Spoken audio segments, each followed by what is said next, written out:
Bismillah, alhamdulillah. Innal hamdalillah nahmaduhu wa nasta'inuhu wa nastaghfiruh wa na'udzu billahi min shururi anfusina wa min sayyiati a'malina. May yahdihillahu fala mudilla lahu wa may yudlil fala hadiya lahu. Asyhadu an la ilaha illallah wa asyhadu anna Muhammadan 'abduhu wa rasuluh.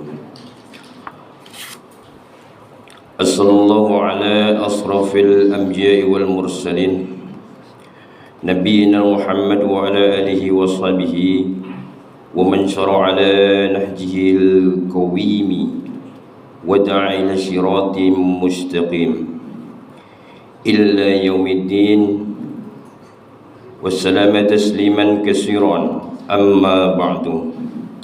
Fa ya ibadallah usikum wa iya nafsi bitaqwallah haqqa tuqatih faqad fazal muttaqun.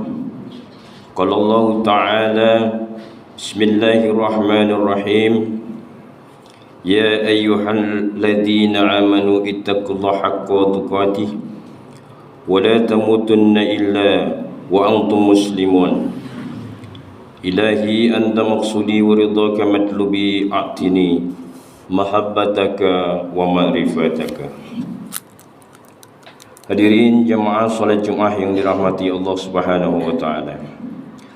Pertama-tama yang paling utama, marilah kita panjatkan puja, puji serta rasa syukur kita kepada Allah Subhanahu wa taala yang telah memberikan kita nikmat Islam, nikmat iman dan ihsan.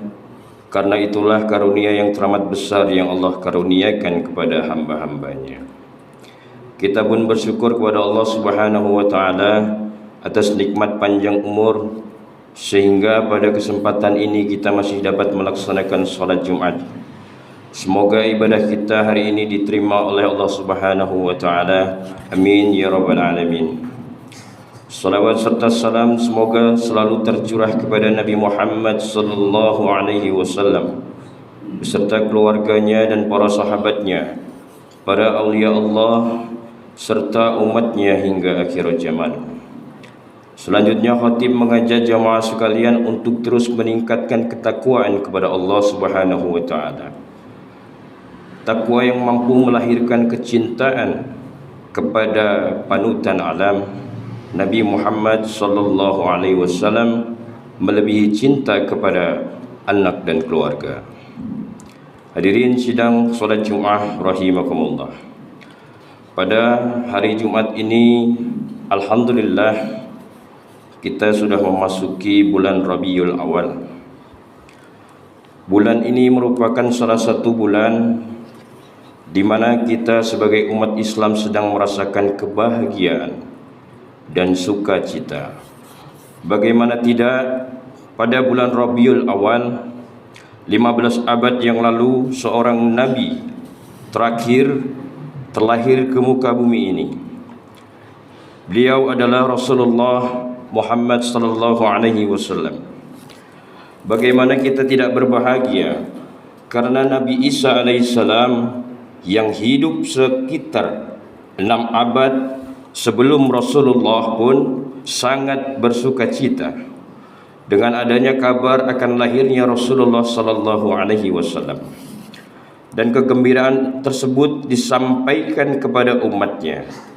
Dalam Quran surah As-Saff ayat 6 Allah berfirman, wa id qala Isa ibnu Maryam ya bani Israel inni Rasulullah ilaikum musaddiqan lima baina yadayya minat Taurat wa mubasysyiran bi rasulin ya'ti min ba'di ismuhu Ahmad. Dan ingatlah ketika Isa putra Maryam berkata, wahai Bani Israel, sesungguhnya aku utusan Allah kepadamu yang membenarkan kitab yang turun sebelumku, yaitu Taurat, dan memberi kabar gembira dengan seorang Rasul yang akan datang setelahku, yang namanya Ahmad, Muhammad. Bagaimana kita tidak berbahagia Nabi Ibrahim alaihissalam dan Nabi Ismail alaihissalam yang hidup 30 generasi sebelum Rasulullah Muhammad sallallahu alaihi wasallam telah lama berdoa kepada Allah Subhanahu wa taala agar diutus seorang rasul dari kaumnya, dan ternyata kita dapat menjadi umat dari rasul yang didamba-dambakan tersebut. Doa Nabi Ibrahim alaihissalam dan Nabi Ismail setelah meninggikan pondasi Baitullah tersebut termaktub dalam Al-Quran. A'udzu billahi minasyaitonir rajim. Bismillahirrahmanirrahim. Rabbana wab'ats fihim rasulan minhum yadlu 'alaihim ayatika wa yu'allimuhum kitaba wal hikmah wa yuzakkihim innaka antal azizul hakim. Ya Tuhan kami, utuslah di tengah mereka seorang rasul dari kalangan mereka sendiri, yang akan membacakan kepada mereka ayat-ayat-Mu dan mengajarkan kitab dan hikmah kepada mereka dan menyucikan mereka. Sungguh Engkaulah yang maha perkasa, maha bijaksana. Kebahagiaan kita pun bertambah atas kelahiran Nabi Muhammad sallallahu alaihi wasallam, karena beliau memiliki banyak keistimewaan. Keistimewaan yang pertama, makhluk yang pertama kali Allah ciptakan adalah ruh Muhammad. Allah Subhanahu wa taala berfirman dalam hadis qudsinya, "Aku ciptakan ruh Muhammad dari cahayaku." Dalam hadisnya Rasulullah pun bersabda, yang pertama diciptakan Allah Subhanahu wa taala ialah ruhku, dan yang pertama diciptakan Allah ialah cahayaku. Dan yang pertama kali Allah ciptakan adalah qalam, dan yang pertama kali Allah ciptakan adalah akal. Keistimewaan yang kedua, Nabi Muhammad sallallahu alaihi wasallam salah seorang nabi yang akan memberi syafaat kepada umatnya di saat nabi-nabi yang lain tidak mampu memberi syafaatnya. Keistimewaan yang ketiga, Nabi Muhammad sallallahu alaihi wasallam adalah sosok manusia mulia. Kemuliaannya karena akhlaknya. Allah berfirman dalam Quran, "Wa innaka la'ala huluki adim." Dan sesungguhnya kamu benar-benar berbudi pekerti yang agung. Quran surah Al-Qalam ayat 4. Hadirin yang dirahmati Allah Subhanahu wa taala, kemuliaan dan keagungan Nabi Muhammad sallallahu alaihi wasallam diakui bukan oleh orang Islam, melainkan oleh orang-orang di luar Islam. Penulis buku 100 orang yang berpengaruh dalam sejarah peradaban manusia misalnya menempatkan Nabi Muhammad sallallahu alaihi wasallam sebagai manusia paling berpengaruh di urutan pertama. Subhanallah. Keistimewaan yang keempat, karena kemuliaannya Allah beserta malaikat bersolawat kepadanya. Innallah wa malaikatahu yusalluna 'alan nabi ya ayyuhalladzina amanu sallu alaihi wasallim taslima. Sesungguhnya Allah dan malaikat-malaikatnya bersolawat untuk Nabi. Hai orang-orang yang beriman, bersolawatlah kamu untuk Nabi dan ucapkanlah salam penghormatan kepadanya. Keistimewaan yang kelima, Nabi Muhammad sallallahu alaihi wasallam adalah orang yang mengajari kita agama Islam, dan dengan perantaranya kita pun mengenal Allah, mampu membedakan mana yang halal dan yang haram. Kita tidak bisa membayangkan kalaulah Nabi Muhammad sallallahu alaihi wasallam tidak dilahirkan, apakah kita akan mampu mengenal Allah? Akankah kita bisa membedakan antara hak dan yang batil? Karena faktanya, kalaupun Nabi Muhammad sallallahu alaihi wasallam dilahirkan dan diutus Allah menjadi Rasulullah sallallahu alaihi wasallam, banyak di antara kita yang tidak beriman kepada Allah dan tidak bisa membedakan mana yang halal dan haram. Hadirin sidang salat Jumat rahimakumullah. Sebagai umat Nabi Muhammad sallallahu alaihi wasallam, apa yang harus kita lakukan? Bagaimana cara mengikuti Rasulullah sallallahu alaihi wasallam? Dalam kitab Al-Akhlaq lil banin dijelaskan, wajib kepadamu mengagungkan nabimu Muhammad sallallahu alaihi wasallam sebagaimana engkau mengagungkan Tuhanmu Allah Subhanahu wa taala. Bagaimana cara mengagungkan Nabi Muhammad sallallahu alaihi wasallam? Yang pertama, penuhi hatimu dengan rasa cinta kepada Nabi Muhammad sallallahu alaihi wasallam sehingga engkau lebih mencintainya daripada kedua orang tua dan dirimu sendiri. Nabi bersabda, tidaklah beriman sempurna seseorang di antara kamu hingga aku lebih dicintainya daripada anaknya dan ayahnya serta orang-orang semuanya. Allah Subhanahu wa taala telah berfirman, "Qul in kuntum tuhibbunallah fattabi'uni yuhibbukumullah wa yaghfir lakum dunubakum wallahu ghafurur rahim." Katakanlah, jika kamu benar-benar mencintai Allah Subhanahu wa taala, ikutilah aku, niscaya Allah mengasihi dan mengampuni dosa-dosamu. Allah Maha Pengampun lagi Maha Penyayang. Salah satu bentuk kecintaan kepada Rasulullah sallallahu alaihi wasallam adalah dengan banyak membaca salawat kepadanya. Dari dalam hal ini, guru mursyid Syekh Ahmad Sahibu wa Fathul Arifin telah mendidik dan mengajarkan kepada kita untuk memperbanyak salawat kepada Rasulullah sallallahu alaihi wasallam.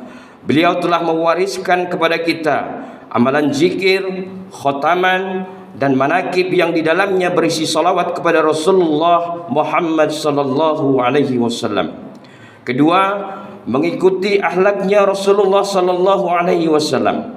Karena dalam diri Rasulullah sallallahu alaihi wasallam ada suri tauladan yang harus kita ikuti. Allah berfirman dalam surah Al-Ahzab ayat 21, "Laqad kana lakum fi Rasulillah uswatun hasanah liman kana yarjullaha wal yawmal akhir wa dzakarallahu katsira." Sesungguhnya telah ada pada diri Rasulullah sallallahu alaihi wasallam itu suri tauladan yang baik bagimu, yaitu bagi orang yang mengharap rahmat Allah dan kedatangan hari kiamat dan dia banyak menyebut Allah. Hadirin yang berbahagia, kita tidak pernah bertemu kepada Rasulullah sallallahu alaihi wasallam. Kita tidak pernah melihat secara langsung bagaimana Rasulullah sallallahu alaihi wasallam berakhlak. Namun kita telah bertemu dengan pewaris Nabi, yakni para ulama. Kalau kita ingin mengikuti akhlaknya Rasulullah, ikuti saja akhlaknya para ulama dan waliullah. Bersyukurlah kepada Allah Subhanahu wa taala. Kita sebagai ikhwan Thariqah Qadiriyah Naqsabandiyah Pondok Pesantren Suryalaya telah dipertemukan Allah dengan ulama waliullah, Syekh Abdul Mubarak bin Nur Muhammad dan Syekh Ahmad Sahibu wa Fathul Arifin. Beliau adalah guru mursyid Kamil Mukamil. Beliaulah yang telah mewariskan kepada murid-muridnya pedoman bagi berakhlak baik kepada Allah, hablu minallah, dan kepada manusia, hablu minannas. Paduan tersebut adalah tanbih, wasiat dari guru untuk murid-muridnya. Tanbih merupakan perwujudan akhlak yang telah diajarkan oleh Allah Subhanahu wa taala dan Rasulullah sallallahu alaihi wasallam, serta diramu oleh guru agung. Kita simak beberapa isi tanbih berikut ini. Terhadap orang-orang yang lebih tinggi daripada kita, baik lahir maupun batin, harus kita hormati. Begitulah seharusnya hidup rukun, saling menghargai. Terhadap sesama yang sederajat dengan kita dalam segala-galanya, jangan sampai terjadi persengketaan. Sebaliknya harus bersikap rendah hati, bergotong royong dalam melaksanakan perintah agama dan negara. Jangan sampai terjadi perselisihan dan persengketaan. Kalau kita terkena firman-Nya, azabun alim, yang berarti dusta nestafa untuk selama-lamanya dari dunia sampai dengan akhirat. Badan payah, hati susah. Terhadap orang-orang yang keadaannya di bawah kita, janganlah hendak menghinakannya atau berbuat tidak senonoh, bersikap angkuh. Sebaliknya, harus belas kasihan dengan kesadaran agar mereka merasa senang dan gembira hatinya. Jangan sampai merasa takut dan liar, bagaikan tersayat hatinya. Sebaliknya harus dituntun, dibimbing dengan nasihat yang lemah lembut, yang akan memberi keinsapan dalam menginjak jalan kebaikan. Terhadap fakir miskin harus kasih sayang, ramah tamah, serta bermanis budi. Bersikap murah tangan mencerminkan bahwa hati kita sadar. Coba rasakan diri kita pribadi, betapa pedihnya jika dalam keadaan kekurangan. Oleh karena itu, janganlah acuh tak acuh, hanya diri sendirilah yang senang. Karena mereka jadi fakir miskin itu bukannya kehendak sendiri, namun itu kodrat Tuhan. Selanjutnya kita perhatikan untaian mutiaranya. Jangan benci kepada ulama yang sejaman. Jangan menyalahkan ajaran orang lain. Jangan memeriksa murid orang lain. Jangan berubah sikap meskipun disakiti orang lain. Harus menyayangi orang yang membenci dirimu. Kalau kita mampu melaksanakan isi tanbih dan untaian mutiara di atas, insya Allah kita akan menjadi manusia yang berakhlakul karimah. Semoga kita diberi kemampuan untuk mengamalkan apa yang telah beliau wariskan kepada kita, baik dalam bentuk amalan Thariqah Qadiriyah Naqsabandiyah maupun tanbih dan untaian mutiaranya, sehingga kita semua layak digolongkan sebagai orang mencintai para ulama waliullah, pewaris para nabi, dan menjadi umatnya Nabiullah Muhammad sallallahu alaihi wasallam. Semoga pula kita memperoleh syafaatnya nanti di yaumil hisab. Amin ya Allah ya rabbal alamin. Barakallahu li wa lakum fil Qur'anil Karim wa nafani wa iyyakum bima fihi minal ayati wa dzikril hakim wa taqabbal minna wa minkum tilawatahu innahu huwas samiul alim.